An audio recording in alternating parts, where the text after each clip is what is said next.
Welcome to the Brother Henry and You Show. I am your host, Henry Harris.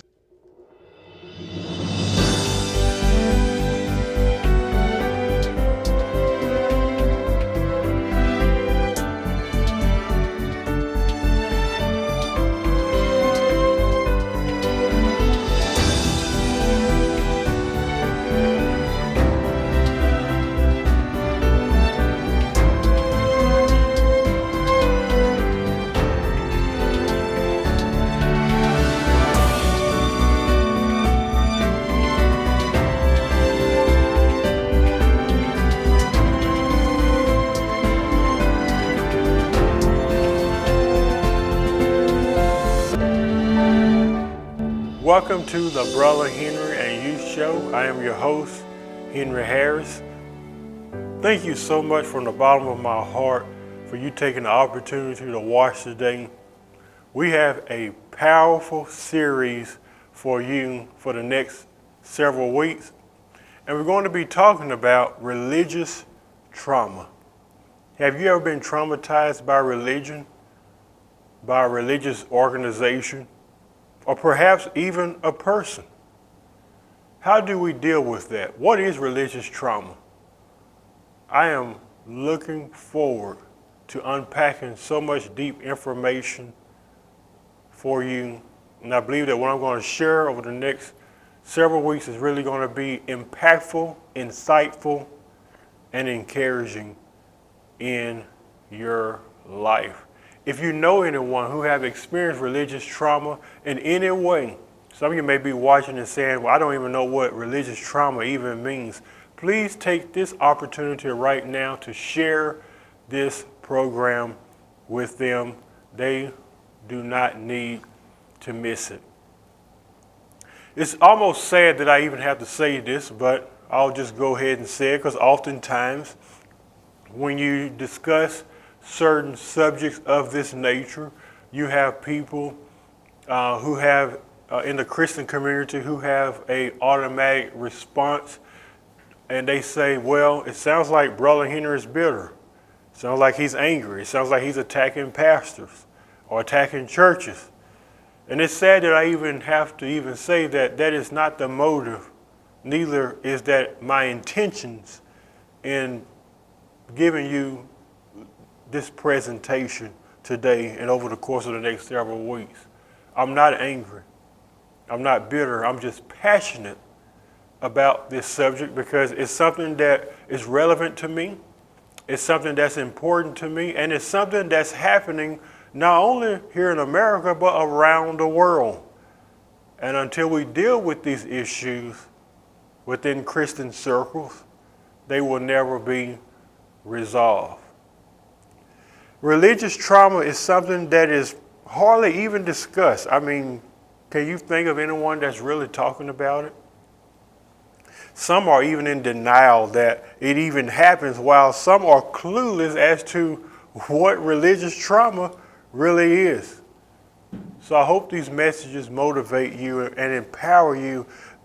This will be an educational experience, not just for you, but also for me as well, as it relates to religious trauma.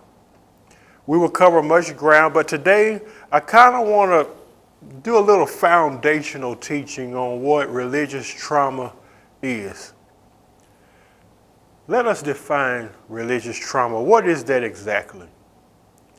Religious trauma is a group of symptoms that arise in response to traumatic or stressful religious experiences.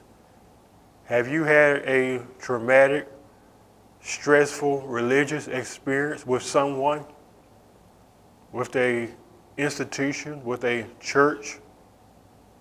I have. I am sure we all have. I mentioned earlier that there are several that don't believe it exists. Some people don't believe religious trauma even exists. And this could be a huge problem, because to be in denial about the existence of religious trauma often indicates that maybe I am part of the problem and not the solution. I think one time or another, We all have been religiously abused, and maybe many of us have been on the other end of it. Maybe we were. I know I have, and I'm ashamed to say it, but I have at one time traumatized people religiously. But that's because I was blind. That's because I really didn't know. I wonder today how many of us are just that same way. We are religiously traumatizing people, whether that's through bad doctrine, bad teachings, the traditions of men, and maybe we're just not aware of it. But I believe that once you found out how dangerous it is, you stop, just as I have. To those who are in denial, may I be the first to tell you that religious trauma is real. Could you repeat that after me? Say, religious trauma is real.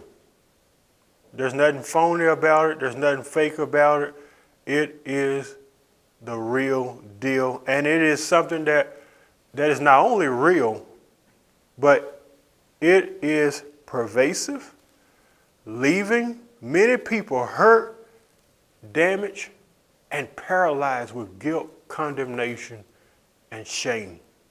We cannot go another second, another day, without bringing this to an opening and exposing these truths.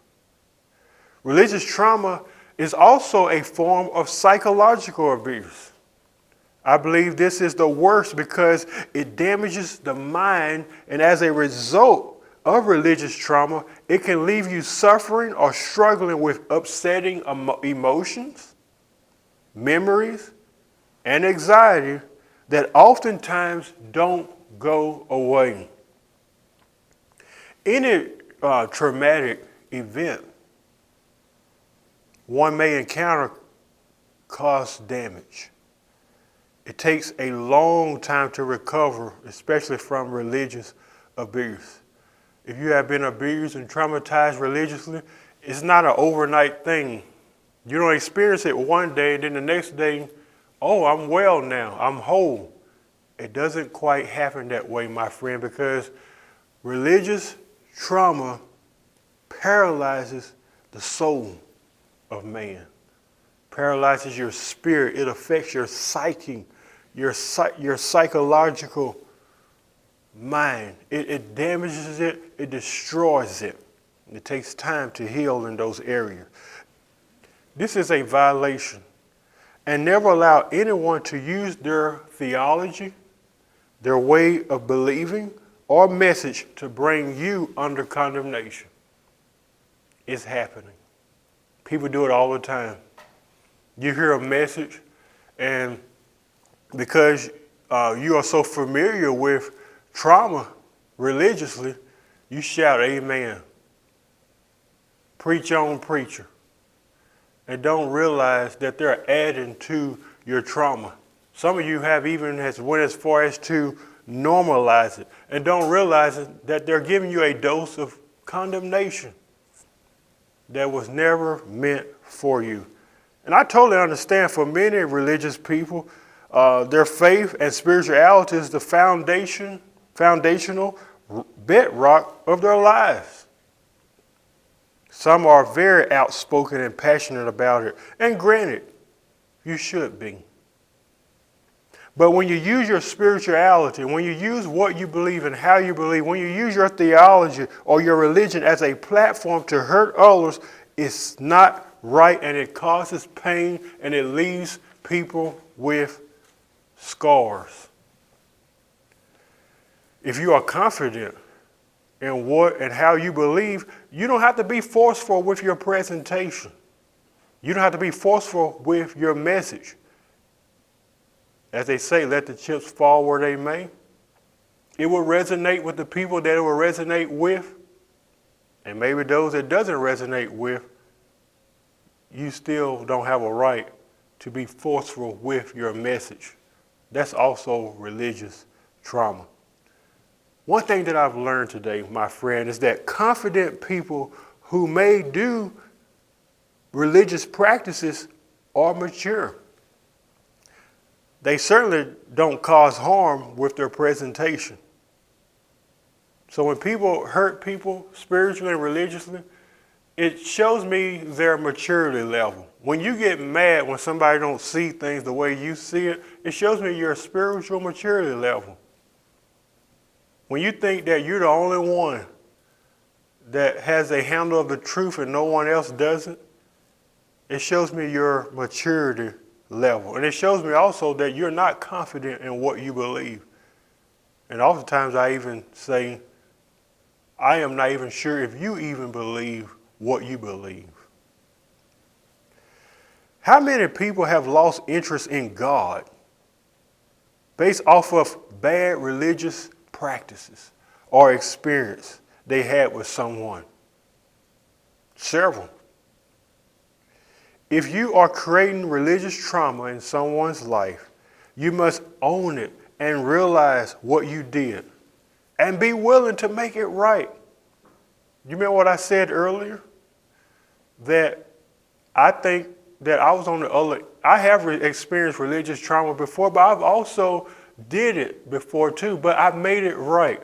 I'm no longer traumatizing people with what I believe or bad theology or ideologies or whatever the case may be. I've learned from it. I've made it right. Maybe that's what you need to do today.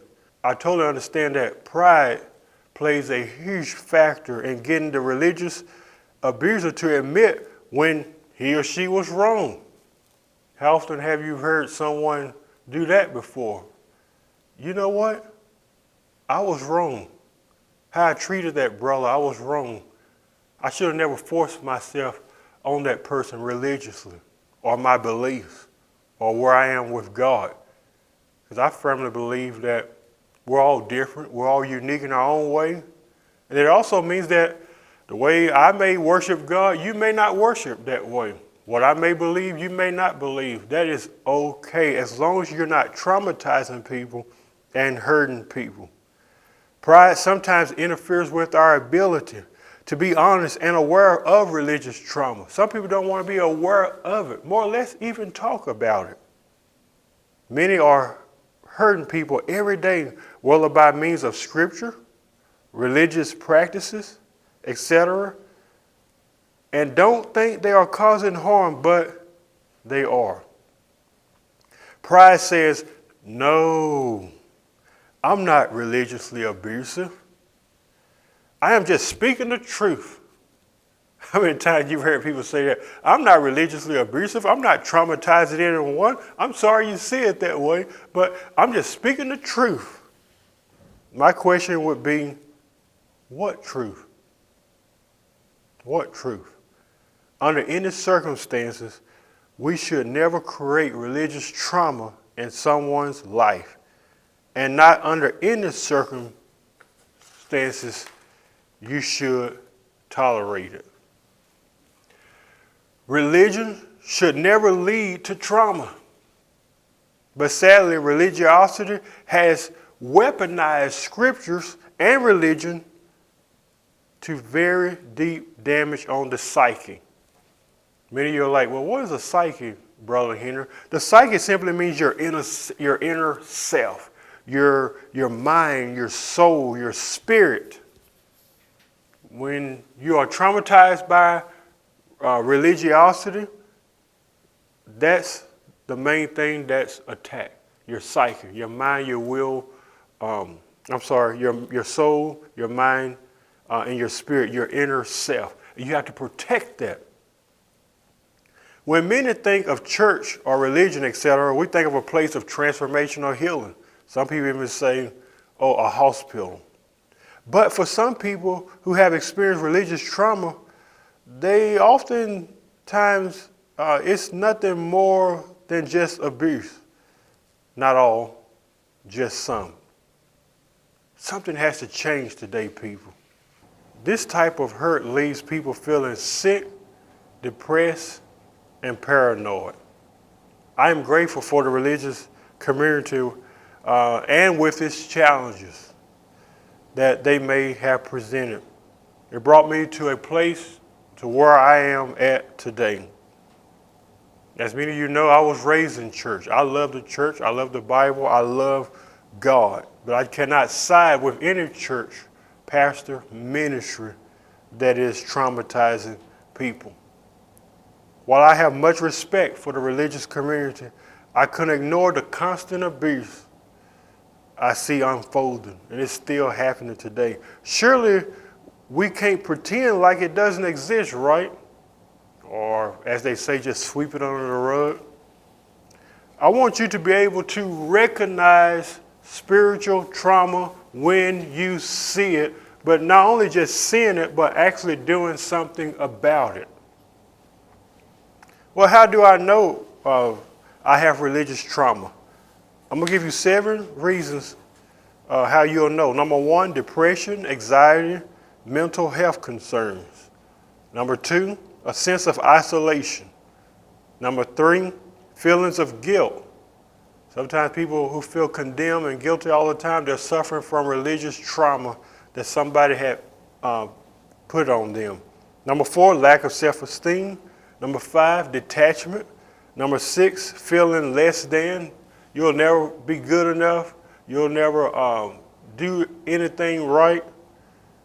Number 7, compromising of trust.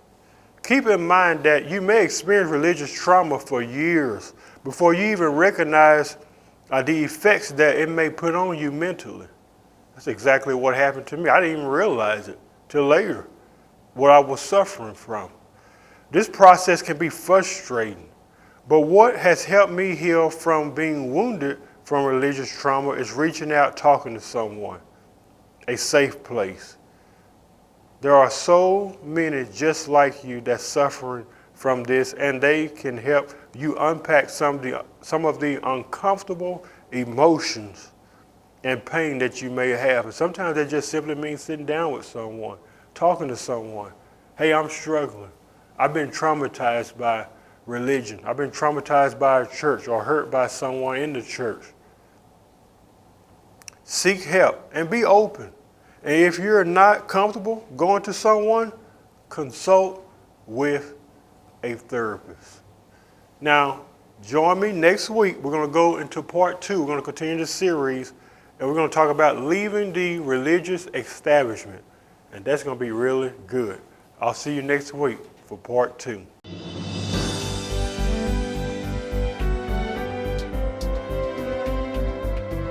We hope you have enjoyed today's program.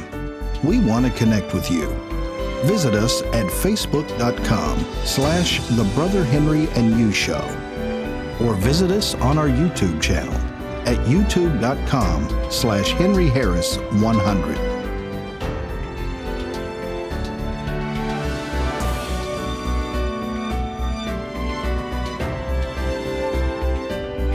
We're so grateful you tuned in today and hope you have a fantastic day.